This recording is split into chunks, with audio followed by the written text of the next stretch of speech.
sa mga magpa-martial, Panginoon, maging dito sa loob, Panginoon. Lord, ikaw po ang manguna, ikaw po ang gumabay. At Lord, yung gagawin po namin ito, Lord, ikaw po ang mapapapurihan sa Lord, ulitin po namin, kami po ang sa grupo po na ito, Panginoon, i-bless mo po ng marami, Panginoon, para marami pa po kaming matulungan na ibang nangangailangan, Panginoon. Ito po ang aming samot dalangin sa Panginoon Jesus. Amen. So, ayun guys, nandito na po yung beneficiary natin. Ayan. Ayan. So, salamat kay Uncle. Shoutout kay Madam Joanne na siya po yung nag-prepare ng pagkain po. I love it, yes. Andiyan na po yung ibang club, mga kasapot. Tara po yung beneficiary. Ayun na po.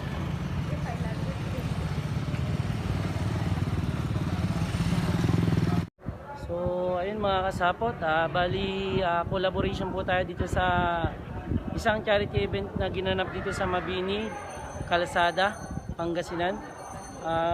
Sila po yung tinulungan natin ngayon. Bali, interviewin po natin sila kung ano po yung mga sakit ng kanilang anak. Ano pong sakit ni baby Nay? Epilepsy po. Epilepsy. So, since nung bata siya, ganyan na po. Hindi po. Nung 11 months niya po, saka lang po namin nalaman. Namin epilepsy po siya. Yung sakit ni baby? Ano ba yun? Frontomodal encephalosis.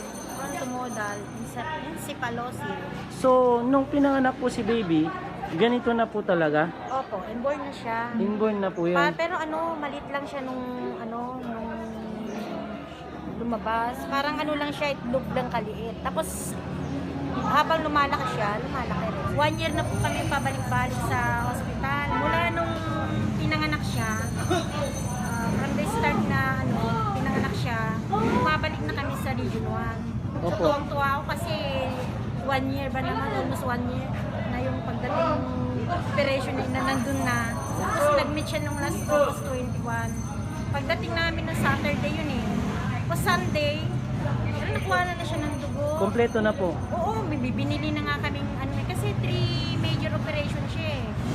Bali, didrain yung COVID dyan sa buko na para Tubig.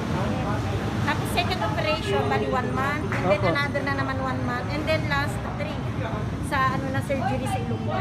Kaso nga, nung nag-meet siya, yung time na nandun kami surgery, bali Saturday, Monday operation niya. Nirelease kami ng Sunday. Pero hindi, nandun na nga yung iyak ko eh. Umiyak talaga ako sa doktor. Sabi kasi nandun na, pero 1 year. Isang taong kang pabalik-balik ng Region 1. Ang pagod, mga laboratory niya, gastos, lahat-lahat. Gutom, Siyempre test. natutuwa ako dahil Makakaraos nandun na. Oo.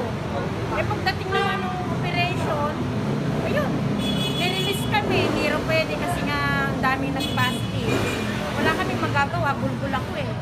Umiyak ako doon sa doktor kasi nga eh, tuwa na ako. Nahihirapan na kasi siya yung mata niya kasi affected Isa pa, yung isang mahirap mata na rin niya. yung ito po Apektado mga na yung isang kasapot. mata lang, yung hindi na nga makita kasi yung isang mata niya. Hawakan ko sana, na pero yan? siyempre, Oo. delikado. Hindi na siya makikita. Bali, pagtapos nga ng operasyon na yun, hindi ko alam kung yung mata niya nakakakita pa dito sa left side eh. O right, left side nga. Ay, right side. Kaya, Ang hirap. Pero mo, nandun na. siyempre, ito mga kasapot, bilang isang magulang o isang inahin o amain na makikita mo yung anak mong ganyan, siyempre napakasakit sa loob na sino ba naman gustong magulang na maging ganyan ng isang anak. So, wala tayong magawa. Siguro may purpose ang Panginoon. Bakit ganyan? Hindi rin natin masabi. Kaya wala rin tayong pwedeng sisihin.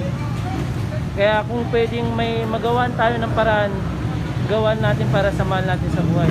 Dito po kami mga rider na handang magbigay ng tulong sa mga bata na katulad o sino man po na nangangailangan. Tinitiis namin yung gutom, pagod, puyat, init sa kalsada upang sa ganon makapagbigay po kami ng tulong sa katulad ni baby. Thankful ako sa mga riders, sa mga president, mga founder, Member. mga member. Kasi kahit pa paano, nandun yung effort nila at malalayo sila. Pupunta sila rito para lang tumulong. sa hirap ng buhay, hindi mo expected na pandemic ngayon, may mga ganito pa rin at hanggang tumulong. Kaya very thankful ako talaga. Proud ako sa mga riders. Maraming salamat po.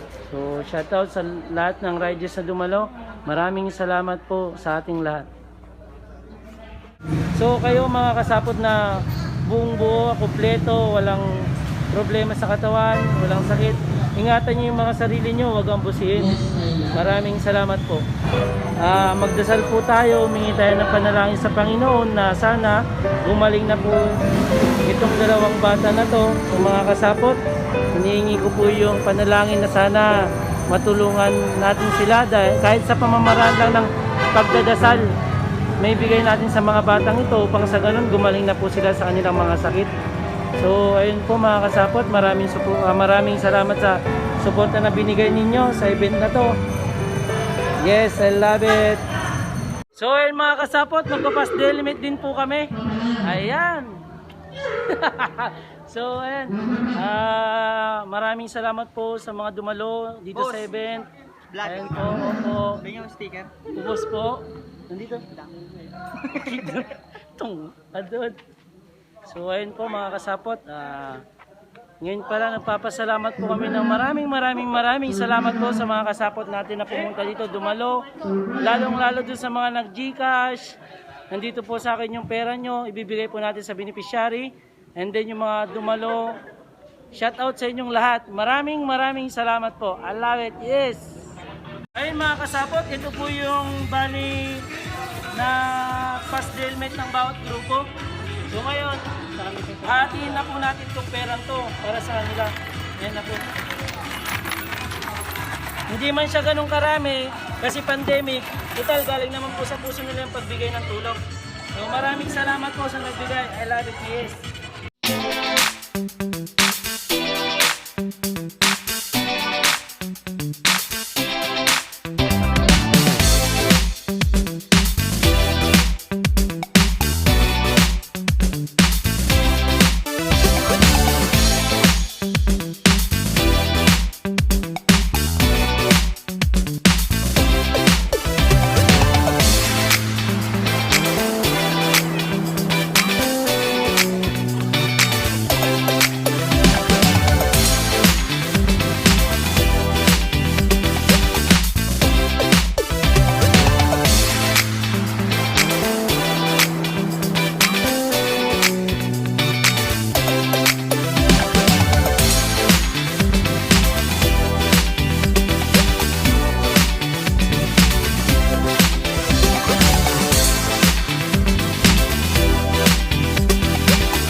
Mga kasapot, bali hinad na rin po namin yung nag-Gcash ang lahat ng 300 sa Gcash one, sir. ng nakolekta po namin sa pass helmet. Hindi na lang. 18,270 i-divide po natin sa dalawa, so bawat beneficiary may 9,135.5. so ayun, maraming salamat po sa mga grupo natin dyan na dumalot, na bigay ng kanilang tulong.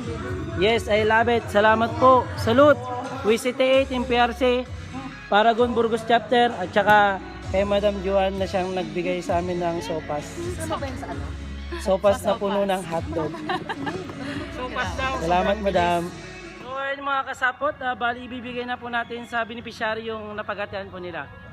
Ayun po. Ayan. WCT8, iabot na po kay Madam sa bata na binigay po ng tulong. Bibigay na po natin yung tulong. Ayan, ayan na po.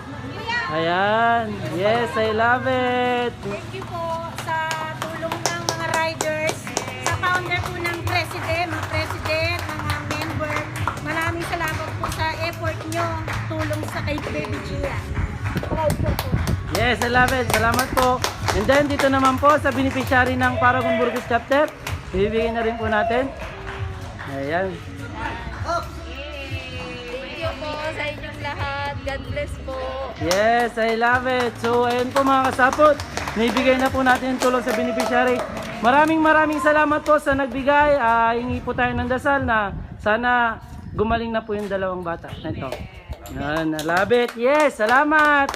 WCT 8, MPRC, Paragon Burgos, Team Sapot. Yes, I love it. Nakakataba ng puso mga kasapot na yung binigay po natin ay yung mga past helmet po natin binigay na po natin sa kanila. Maraming salamat po. Sana wag tayo magsawa magbigay ng tulong sa katulad nila.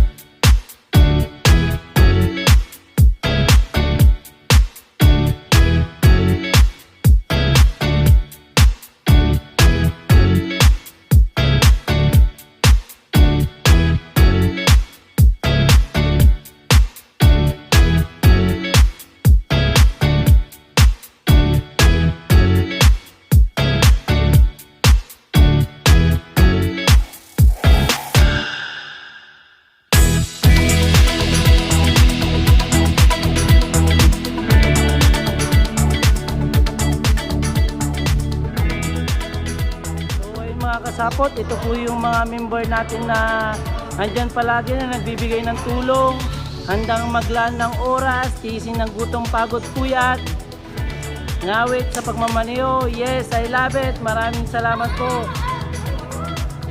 Yan, makukulit yung mga yan, pero mahal na mahal ko yan. Ayan, I love it. Yes, Brian, na siya po lahat nagbayad, nagabuno. So, salamat sir, maraming salamat po. I love it. Sa lahat po ng tumalo, wag po kayong mahiya mag-PM sa amin.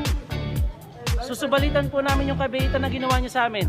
So 100% na lahat ng dumalo, support. Kahit hindi dumalo, susuportahan ko. Yes, I love it! Yes! Tapo mo. So sa mga kasapot natin dyan na hindi pa nakasubscribe sa aking YouTube channel, subscribe nyo na po, Juanito Moto Vlog. And then kalabitin nyo na rin po yung Batangtang upang sa ganon, updated kayo sa mga charity event na ginagawa natin. And then sa mga galamod na ginagawa natin, pinapasyalan. I love it! Yes!